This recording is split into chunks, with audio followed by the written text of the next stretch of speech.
most of the credit. And I likewise have some tremendously talented people, but in particular, Jason, you love Israel so much that he left a very, very, very substantial job to be able to help on a peace treaty. You would love to see that, wouldn't you? Huh? And David Friedman, likewise, one of the most successful lawyers in the United States, and he said, I want to do something. He's your ambassador, as you know, David Friedman. So we're very honored to have the two of you working so hard to try and bring about peace. And I think you'll be very successful. And if you're not, you'll get blamed because I just put it on record that you're going to do a great job. So it's all right. But my staff has been fantastic. And as you know, Rex, Secretary of State, has done an incredible job. We just got back from the Middle East. We just got back to Saudi Arabia. And we were treated incredibly well. And there's tremendous, really good feeling toward Israel. And I will say one of the things I think you can call it an outreach, but what's happened with Iran has brought many other parts of the Middle East toward Israel. And you could say that's one of the, if there's a benefit, that would be the benefit, because I've seen such a different feeling toward Israel from countries that, as you know, were not feeling so well about Israel not so long ago. And it's brought a lot of folks together, and I think you've seen it and you've even mentioned it on many occasions. So that is a real positive, and we're very happy about that. Every challenge creates opportunities. It's a challenge and it's an opportunity. But you have a great opportunity right now. There's a great feeling for peace throughout the Middle East. I think people have just had enough. They've had enough of the bloodshed and the killing, and I think you're going to see things starting to happen. What we did over the weekend was, they say there's never been anything like it ever before, and it was really a coming together. And now today being in Israel is just very, very special for us. So we expect to have some very interesting talks. Absolutely. We are praying for peace, and we are pushing for peace for the last 100 years. And with God's help, somebody will bring us peace all together. All together. Thank you. Thank you very much. Thank you. Thank you. States Donald J. Trump.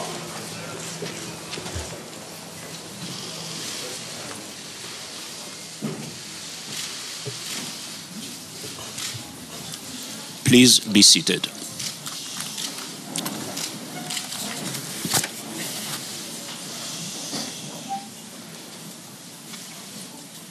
Mr. President, Madam First Lady, I hope that you enjoyed your time.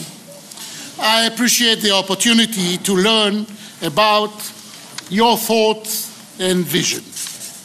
I believe that the unbreakable bond between us, along with your determination, will open up new possibilities for the state of Israel and the entire region.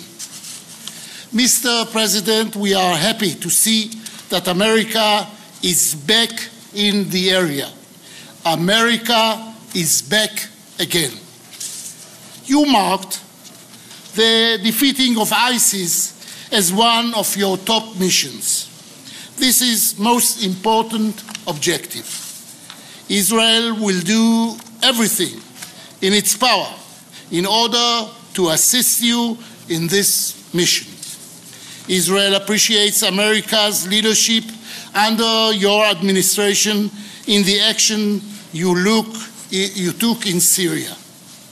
There are red lines, as it happened in Syria, that must never be crossed. There is a price that must be paid by those who violate the most basic values that makes us human. Further action must be considered in face of the horrors that is still taking place on the other side of our border. Mr. President, the Jewish people returned to the historic homeland after 2,000 years of exile. We created a miracle, a technological miracle, an economic miracle, a human miracle. And even during our most difficult times, we never gave up on our dream of living here in peace with our neighbors. We reached a peace agreement with our neighbors in Jordan and with our neighbors in Egypt. But we have not yet achieved our mission of living in peace with our neighbors, the Palestinians, and with the rest of the Arab world. Our destiny, Palestinians and Jews, is to live together in this land, Mr. President. We must build trust and cooperation between us. But in order to achieve this, we need new ideas, new energy that will help us move forward together.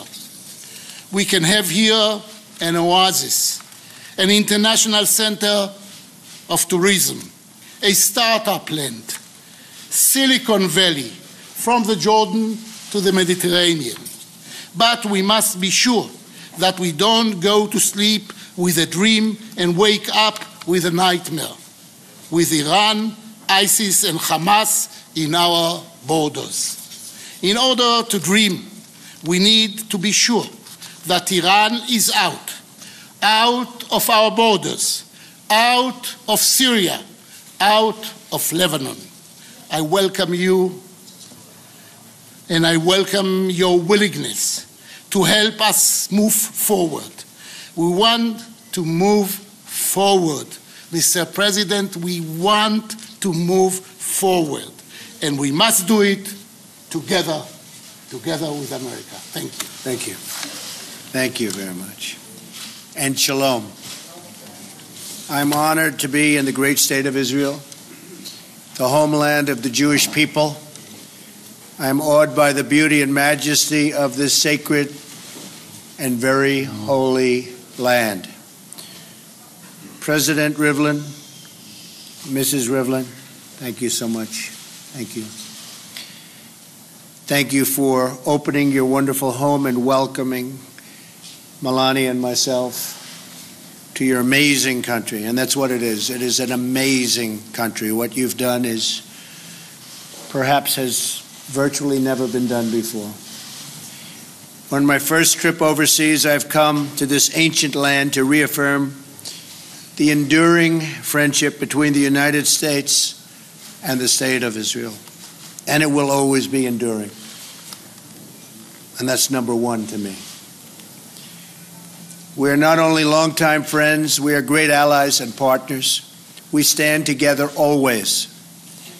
This moment in history calls for us to strengthen our cooperation as both Israel and America face common threats from ISIS and other terrorist groups to countries like Iran that sponsor terrorism and fund and foment terrible violence, not only here, but all over the world. Together we can work to end the scourge of violence that has taken so many lives here in Israel and around the world. Most importantly, the United States and Israel can declare with one voice that Iran must never be allowed to possess a nuclear weapon, never, ever, and must cease its deadly funding, training, and equipping of terrorists and militias. And it must cease immediately. On those issues, there is a strong consensus among the nations of the world, including many in the Muslim world. I was deeply encouraged by my conversations with Muslim world leaders in Saudi Arabia, including King Salman, who I spoke to at great length. King Salman feels very strongly, and I can tell you would love to see peace between Israel and the Palestinians. Many expressed their resolve to help end terrorism and the spread of radicalization. Many Muslim nations have already taken steps to begin following through on this commitment. There is a growing realization among your Arab neighbors that they have common cause with you in the threat posed by Iran, and it is indeed a threat. There is no question about that. I thank both you and Prime Minister Netanyahu for your commitment to achieving peace between the Israelis and the Palestinians. I also look forward to discussing the peace process with Palestinian President Abbas. Young Israeli and Palestinian children deserve to grow up in safety and to follow their dreams free from the violence that has destroyed so many lives. The United States and Israel can also bring safety and greater prosperity to our people through stronger ties of trade and commerce. Already, our two countries do a great deal of business together. We have a strong foundation on which to build an even closer trading relationship that benefits both of our countries. I'm going to try and narrow that trade deficit just a little bit. Is that okay? God bless you. He doesn't mind. He wants to keep it the way it is. I understand. Today, we have so many incredible opportunities before us, and my hope for this visit is that we seize every single one of them. I am thrilled to be here on behalf of the American people. I know Israel and America share the same goals, and I have great confidence that we can achieve tremendous success together. We can achieve all of our goals together. President Rivlin, I look forward to working with you and to seeing more of the sacred land and getting to spend time with the remarkable people of Israel. Thank you very much. Thank you.